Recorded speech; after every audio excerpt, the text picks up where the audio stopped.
we're pushing stuff off Okie dokie. as fast as we possibly can. So and For Christmas, huh? yeah. I guess I don't know if you're aware of this. I know a lot of airsoft retailers are having issues with customs right now.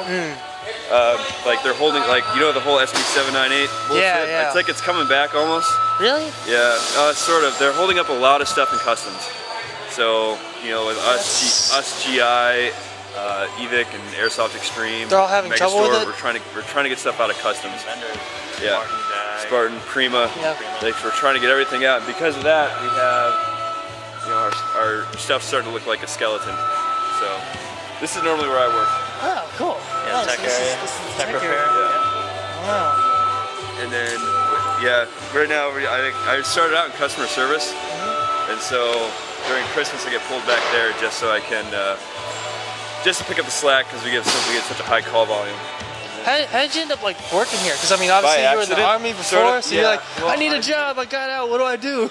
The way it worked, because I got out and I moved out here because my wife's from Covina. Yeah. And so I moved out here after I got out of the Army back in 2009, and the job I was supposed to get down at the Port of Los Angeles fell through completely. Oh. And so I'm sitting at home.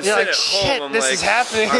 I'm sitting at home trying to find work. I'm like, you know, I can't live off my savings because it's not going to happen. And I saw they had an ad posted on their website for customer service representative. I'm like, you know, I might as well give it a shot. You know, I need a work. job. Yeah.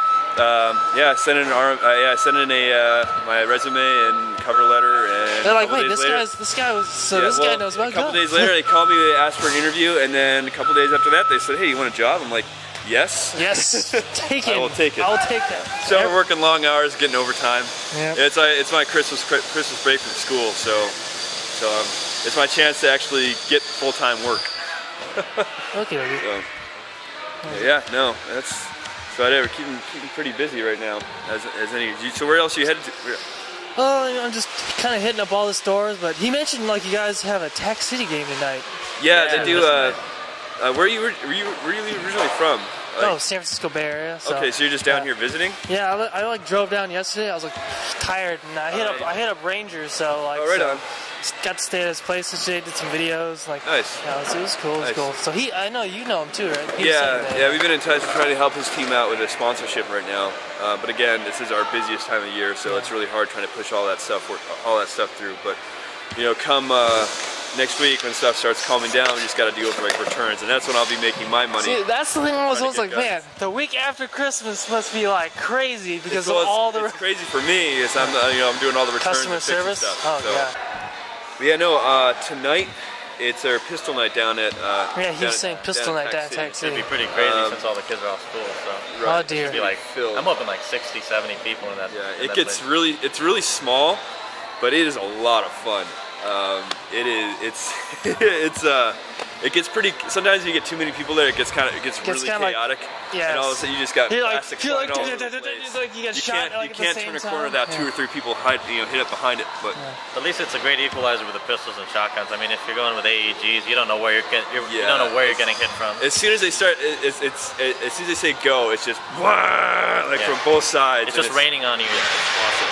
Just a wall of wall. It's so much fun. It was like that at CQB City because like we got pinned in this one corner, like this camo only had like 10, 15 guys. And Insurgents had like 30, so it was like we were gonna lose. But like I freaking like ran out there, like got shot like 10 times. Like oh my god. How long are you down here for?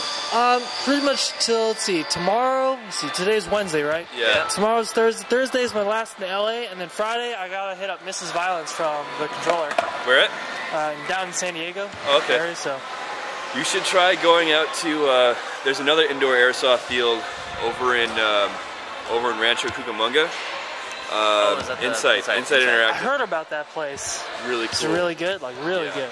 It's really small, but the guy who runs the place, John, he put a lot of production design into it. So it's got like it looks authentic. So it's very legit. It's really cool. Really cool. We run into a few cheaters there, but that happens at any airsoft field to show up at, so whatever. But no, it's a really cool facility. I regret not playing there more often. And of course, I wish I could play more often, but it's school schedule. That's not even work. It's school, man. School, it takes up all my time. So. Well, that's what my math sergeant saw. I was like, you gotta get your education on. So I was like, well, yeah. They're looking now, if you want to get any sort of, if you want to promote it all, you know, if you know, even for NCOs, they're starting to require, like, all right, so. Yeah, do you need to be like, yeah, I missed points, like, I'm so close on points. Like, every month it's just like, I'm right there for 5. You know what's the worst was for, when I got promoted, when I got my 5 in 2008, for infantry, normally it's like, it hovers around 350 or so, and you get 150 points right off the bat from your commander, and you get 150 for the board, and then it's just rifle qualification, PT, and then a few awards, and you're good. Deployments soon. Yeah. For in 2008, for E5 for infantry, it was hovering at 960.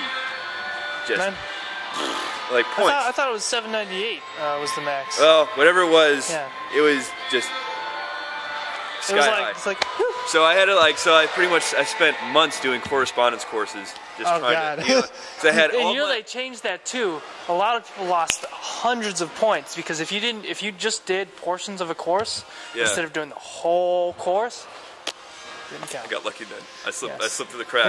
Yeah, you're able to get out in time. Yeah, I know, but now same buddies back in Fort Campbell, they're still having issues trying. They're looking for actual college credits, you know, to boost up their points. Yeah, that's like the only thing that works now. Points are still way high.